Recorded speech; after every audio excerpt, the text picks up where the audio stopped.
জয় কৃষ্ণকালী মায়ের জয়, জয় কৃষ্ণকালী মায়ের জয়, জয় কৃষ্ণকালী মায়ের জয়। মা গো, সবাইকে ভালো রাখো মা, সবাইকে সুস্থ রাখো, সবার মনের বাসনা পূর্ণ করো। ভক্তরা দেখো, মায়ের পুজো পাঠ হয়ে গেল। এক ভক্ত এসে সকালবেলা দুখানা শাড়ি দিয়ে গেল, বলল একটা মা পরবে, যেটা মার মাথার উপর দেওয়া আছে ওটা মায়ের, আর যেটা হাতে দেওয়া আছে ওইটা আমার। বলছে দুজনের জন্য দুটো শাড়ি দিয়ে গেলাম। এই যে আমার মায়ের পুজো পাঠ হয়ে গেল। দেখো, এই যে গোপাল সোনা চুপ করে দেখো বসে আছে সেজে।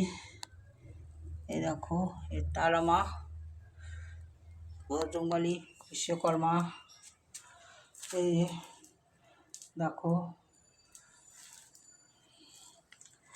আজকে আমার ইচ্ছে আছে মায়ের বাৎসরিক কাজ হবে 9 ফেব্রুয়ারি।